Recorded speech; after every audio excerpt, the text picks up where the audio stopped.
That's better. So welcome. We're going to talk about publishing a FHIR specification. My name is Weistra. I work at FHIR. As you might know, FHIR is one of the organizers of this conference. I'm the content lead here for FHIR DevDays, so I hope you're having fun so far. Although I'm not really about the fun part, I'm more about the talks, so I hope you're learning things. And I'm also the product owner for our FHIR data modeling tools. And I'm going to show some of them here, but this is going to be, I'm going to show all the tools out there. This is more on the process of publishing a FHIR specification to the world. FHIR itself is a builder of all kinds of FHIR tools out there. We try to provide you with all the services and tools to make FHIR work for you. And that starts with our open source .NET SDK that we maintain. And that's also underlying all of our products. So Simplifier and Forge fall under my jurisdiction. And then we have the FHIR server on the server side of things. What I hope you'll learn today is what I call the FHIR project lifecycle. So when you set up a FHIR project, when you're developing a FHIR specification, what lifecycle do you go through and what kind of artifacts belong to all the different steps and what tools are there, etc. So the FHIR publishing lifecycle, and then specifically on publishing, FHIR publishing artifacts, I try to tell you where to find them, how to create them, and how to make them available to everyone else to use them, and then how you would use someone else's resources in your project, published resources out there. So starting with that life cycle, of course, when you start developing a FHIR project, you have some kind of use case, something that you're hoping to solve by making a new FHIR specification. If it was already out there, then you would be reusing that, hopefully. So you have a use case, and then you start logical modeling to make sure that you know all the different entities and all the different attributes that you want. You can do that in FHIR logical models or in a spreadsheet or whatever. And then you really get into the FHIR development cycle. So you start building FHIR profiles, FHIR terminology resources. You add some examples to that so people know how to use it. And you, of course, continuously run validation, quality control, to make sure that everything that you're developing is high quality FHIR, conforming to the FHIR specification, conforming to parent resources that you're building on top, conforming to the profiles that you have defined yourself, and also maybe additional business rules that you might want to lay on top of that. So that's the build and quality control step, and then you make sure that you document this entire package. So that's what we call an implementation guide. That's kind of the manual that comes with your specification for people, how to use it, some human readable text, some nice overview of the resources in there. And then once you're happy with both like the conformance resources in there and the documentation around it, you publish this to the world. And that's the step that we're mainly going to focus on today. And then, of course, you collect feedback from your users, and you keep going through this cycle either forever, or at some point maybe it might be time to like archive your resources. So many of these steps have already been covered within the conference, and I'm going to focus on the publishing step here. Let's see what happens here. Click, click, click. There we go. Okay, so on Monday, Lilian covered how to do profiling, how to start making those resources. And if you haven't seen these, of course, you can watch them back.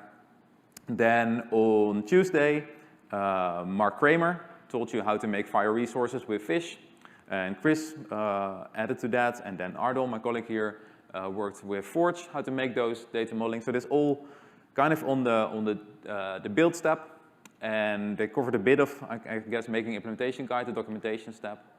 And then now we're here on Wednesday. This session will cover publishing, and we have some other hands-on sessions for the people who are here to work with building those implementation guides and publishing that. So Lloyd is going to tell you how to do that with the implementation guide publisher. Ardon is going to tell you how to do it with Simplifier. And Alexander will both today and tomorrow have additional steps on how to automate these things, how to do quality control, and how to publish into the cloud. So that's how it fits in with the other developments. And then this is kind of the outline of my talk, where I'll start with why you would publish at all and where you would publish when you decided to do that. And then we go into these FHIR artifacts that you want to publish to make sure other people can use your data model. And within that, I'll do a slight digression on versioning in FHIR and tell you why FHIR packages came about, then what they are and how to create them, and when you have those, how to publish them to the world and how to use them. So I started with this nice IKEA healthcare example where you might want to, this is a metaphor for the specification you're building, so you might have built a nice closet, but you want people to actually use this to declutter their house, so you want to publish this. Begin with the end in mind. So you have that specification, you built a nice closet, you want people to actually use it. What's missing, of course, well, there's many steps to people actually effectively using it to improve healthcare, but at least one of them is that it needs to be found by people. So you need to make sure that it's out there in the world where everyone is looking for your FHIR specification. And here the Amazon or the Google of the FHIR world is the FHIR package registry. I'm not sure if anyone is already using that. Can I see some hands who has familiarity with using that thing? Okay, small group. I hope that will be more widely used because this is really, it's an interface where you have access to all publicly available FHIR resources in the world. They're all being published as FHIR packages and are available in that search interface. So you can go to registry.phir.org or you can go to Simplifier and search in that entire package registry.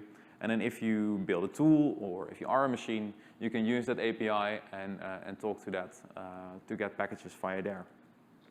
So maybe I can quickly show how the registry.phir.org would work. So this is the interface here. And I can search for any specific package. You can also drop a canonical in here. I find that very useful if I want to figure out where this is published, where I can reuse that. But in this case, let me just do one small example where I might be interested in whether there's anything related to COVID already published in the FHIR specification. So apparently there are some German packages here from like a collaboration network. Daedalus in Europe has published some stuff. But maybe I'm only interested in stuff for the United States because I'm, of course, there right now. Hey, there apparently is a nice package published with COVID-19 libraries. And I can also filter down for only specific resources. So I might want to ask whether there are actually any value sets related to COVID-19 already published out there in the world. And there clearly is. So there's this beautiful package here. Which a package always has these dots in the name. We'll get back to the format later. But we can find that there's this set of resources in here. We can look into it, what's in there. So there's some example resources in there. I think there's a bunch of value sets in there, of course. And then there will be like profiles in here, etc. So you can click on them, view them. And this is the way how people find FHIR specifications and can either directly use it or build another specification on top of that, like borrow the work that someone else has done. And similarly, you can also search in Simplifier for that. So if I would, a slide deck, by the way, is already attached to Hoover, so you can also click on the links that I'm actually clicking on. So here I can do exactly the same thing, search for any COVID packages, maybe within the US context. And I would be finding the same resources here. So this is kind of the Amazon or the Google where you can find all published resources out there. And then there's also this other thing which is optional to publish to, which is the implementation guide registry. And this is a more hand-curated set of implementation guides. I'm not sure what's a nice fancy store here, but people who kind of, HL7 is vetting what goes into that. And this is more kind of a YouTube situation where everyone can publish and you need to judge the quality by who published it or how many times it's used, etc. Okay, so that's why you would publish and where you would publish. Then let's turn into what to publish. And then continuing with our beautiful IKEA healthcare metaphor here, we see on the left we have all these boxes where all the planks for our billies are all stacked up. So that's a FHIR package. There's many packages out there with all the conformance resources that a machine needs to use to work with that. But then there's also the human readable documentation on how to actually use this specification to make it work, how to model, and that's what we call an implementation guide. So these are the two resources you want to have published out there. The packages go into this package registry, and the implementation guide would be hosted anywhere where you choose. And you would have a link between them, so you know where to find the documentation. So, as I mentioned, I want to do a quick detour on versioning here, because that's really where packages came in. So, originally, when the FHIR specification was published, we had two ways to identify different resources in the FHIR specification. We have, on the one hand, we have FHIR instances, so a patient example, for example. And it's unique with these four elements in here. You have a server, and on that server there is a bunch of resource types, so /patient, and then it has an ID, 1, 2, 3, 4, and then there is a version. And when you have that URL, you know exactly what resource we're talking about. But this is only unique within one single server. If you bring this to another server, it's not easy to tell whether it is exactly the same resource. You will not be able to tell from the URL. You need to look at the context and other references, etc. But these are the instances, but then on the other hand, we have the conformance resources. And these, of course, we need to use those across many different servers, so we want to make sure that they're unique across servers. We know that we're talking about the same thing. So therefore, we have canonicals. And these canonicals are being used to specify that my instance is conforming to this profile, or I can define them within my resource itself. So /structure definitions at patient, just an example here. So we thought, oh, that's nice. These canonicals are unique everywhere in the FHIR world. But then, well, first let me show you how it's used. I hope this is kind of readable. So I have a patient profile which has its own canonical URL. I have an observation profile which has its own canonical URL. And then when any of these resources is being referenced, they do that via the canonical URL. So this observation is make a sideways reference to the patient profile by its canonical with this target profile. And the patient is also referencing like, hey, I conform to adhere to this profile with this meta.profile tag. So that's nice. It should be unique, but then already when you look at the core FHIR specification, we keep publishing the same resource, patient, under exactly the same URL. And it's, of course, quite different between the different FHIR versions. So this entire idea of, oh, they will be globally unique and we know exactly what we're talking about, already breaks a bit there. So an extra thing came in, and that's a version. So you try to version your resources individually. You add that version field, so the patient will put that in his own profile, and when referenced, it can be put in a canonical to reference to a specific version. That's being done here in the patient profile. It has a version, and then the observation will reference with this versioned canonical URL, and same for like patient instances. And that works quite well, but it has a bunch of problems, and the one is that it's pretty hard to figure out which profiles belong together as a coherent set, how the author has intended it, because they all have different versions. They're being versioned individually. And also, when you update one resource, so I made some changes to the patient profile, I give it a new version number, I need to update my observation profile too and my patient profile too, because they need to reference to this new version. So you have this cascading effect of updating all kinds of versions. And that's really why we came up with FHIR Packages, which is not a revolutionary thought if you just look at the software world, but there we put all the resources together in one zip file, fancy zip file, and then we just have to version that package, that coherent set, rather than the individual resources within them. So there is this package with some dots in the name, it has a version number, and then we don't need to use the version number within the individual resources anymore. And this patient instance will then just we need to know what the scope is, what package do you want to validate it against it, and then all these references will have exactly one profile that they're resolved to, because they need to be unique within the package itself.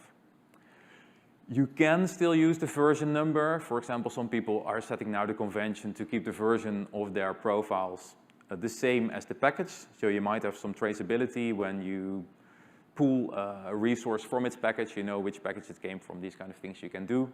But it's generally, you can get away with using individual versioning, and that's really a nice relief for you as an author. And then, of course, there's multiple packages over time. Then a bit more on packages themselves, what they are. There's the specification on Confluence if you really want to go in depth, but they're based on the NPM standard, so the JavaScript world. And the nice thing of packages is that we promise that they are stable, so once the package is published, it will never change. So you can build other things on it, you can reference to it, you don't have to send it along, people can just download it. And it's also permanent. So when you build something on a package, the current FHIR specification, US core, whatever, that package will always be around. As an author, you can choose to unlist it as a kind of deprecating, telling people like, I would really no longer use this if I were you, but it will still be around for people to take their time on updating whenever they want. This is a package here on the left. It's a little box. It has a name. It's this kind of tarball file. And when we open that package up, there's a folder in there, and it's called package. That's just the convention. And then within that package folder, we put all the resources that are essential. One of them is this package.json, which is what we call a package manifest. Just like in the NPM standard, this will have all the metadata on your specification, like the name and the title, etc. I'll come back to it in a moment. And then you put all the resources in there in JSON format, which can be your profiles, your code systems, your terminology, your implementation guide resource itself, the FHIR resource, etc. So you put them all in the JSON format in there. That's just a convention. And then you can put other folders in that same package.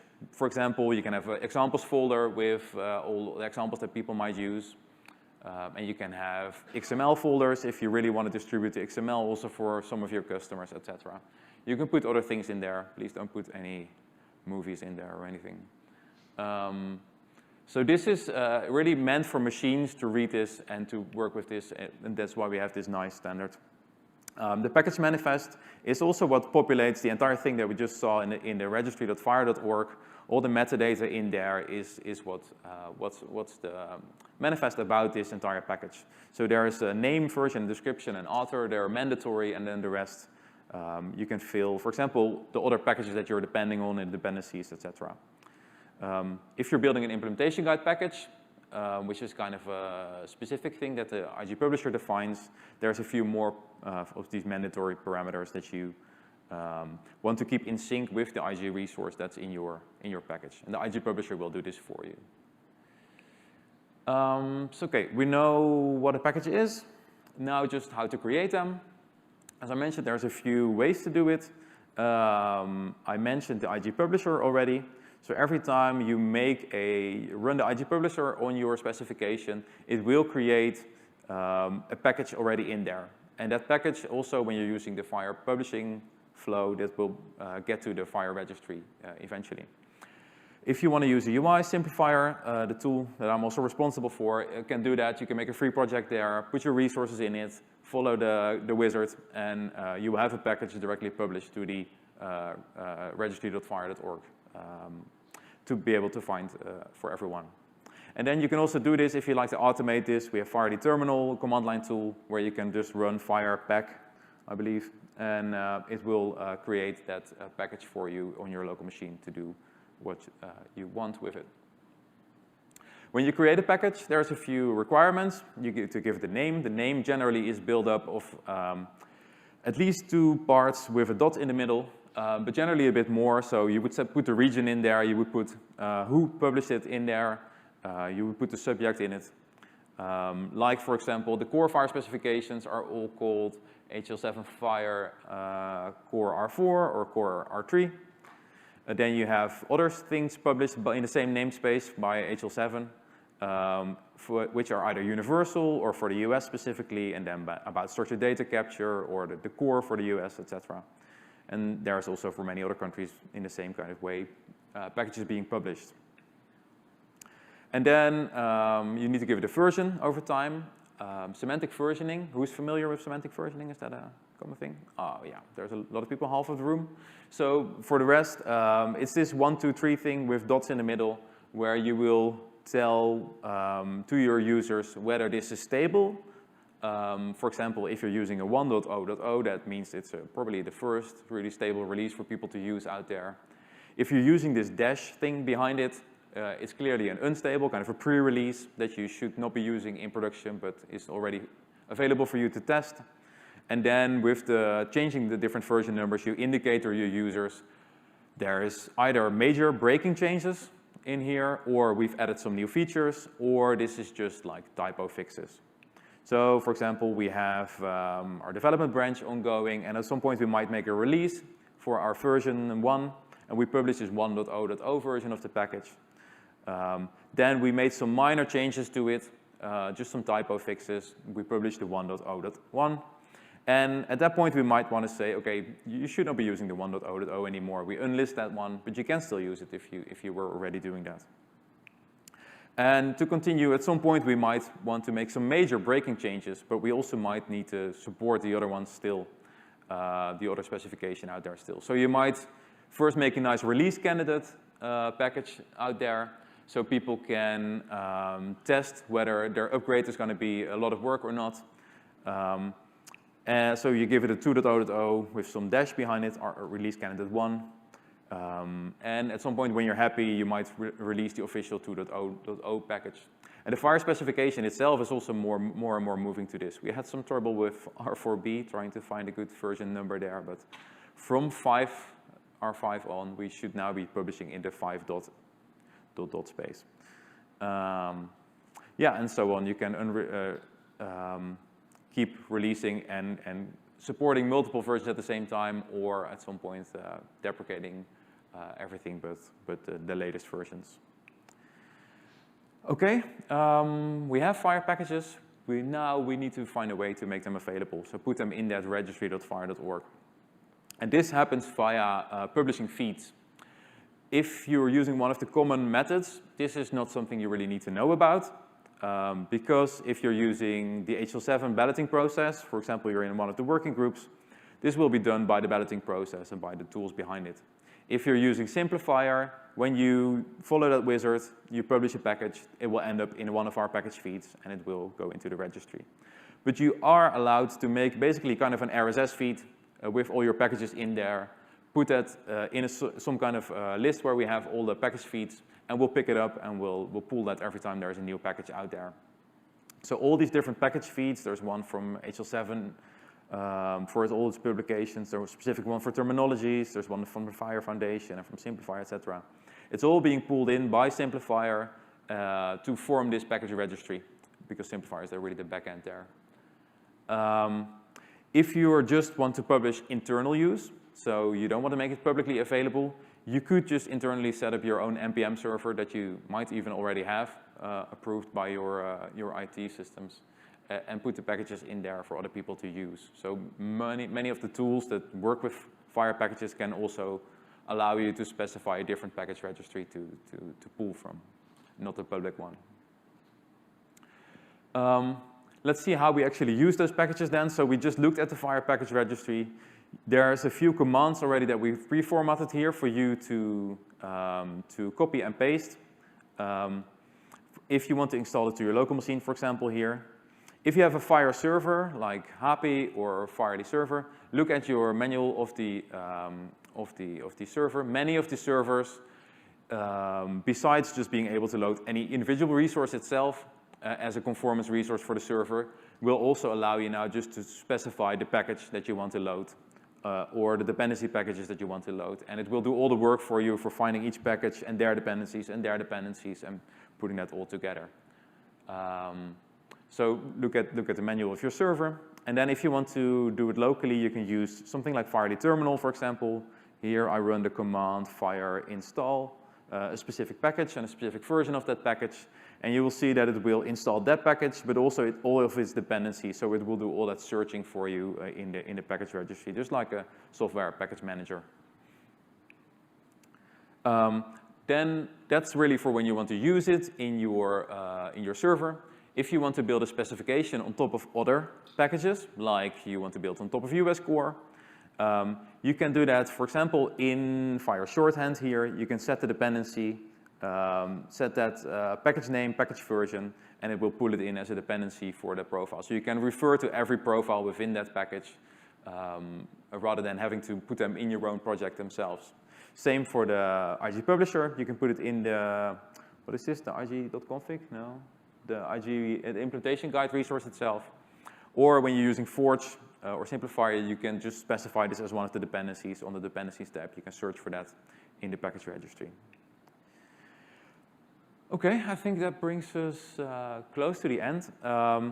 What I hope you've learned is this kind of project lifecycle, FHIR project lifecycle, all the different steps in there, and where you want to publish to the world and how.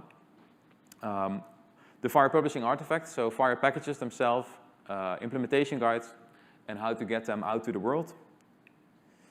The FHIR package registry is a really useful tool for finding anything that's published out there in the FHIR world. So if you want to start, for example, a blood pressure profile, just go to the package registry, see if there's any blood pressure profile in the core FHIR specification, or in your national specification, or in your company specifications, etc. And yeah, how to use, create, and build these FHIR packages. I think that brings me to the end. Any questions from here or the audience online?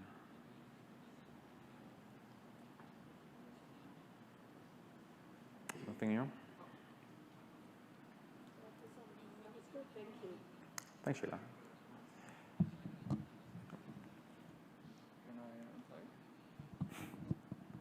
Is this on? Yeah, great. Do we have a question from the audience? Yeah.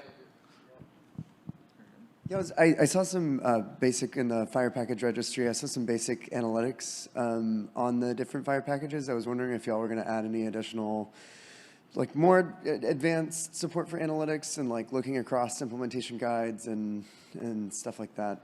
Yeah. So what kind of analytics are you looking for? Like which profiles are popular, or what? Yeah, I mean at ONC we do a lot of like standards analysis and like looking across standards and seeing sort of the must support requirement comparisons between implementation guides. And so anything like that would be able to be surfaced would be really fantastic.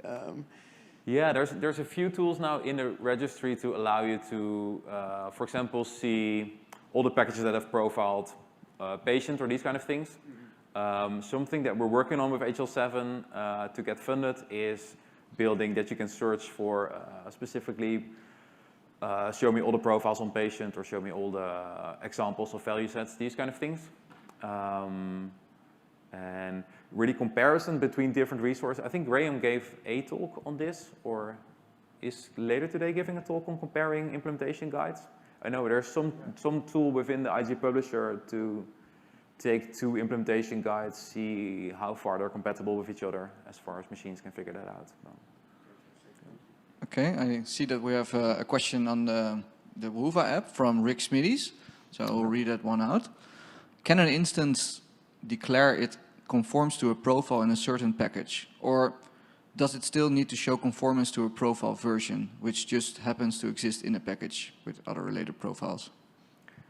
Yeah, that's a good question. In general, you cannot yet at least say that an instance tries to conform to a specific package version. That's not there yet, or maybe never will be.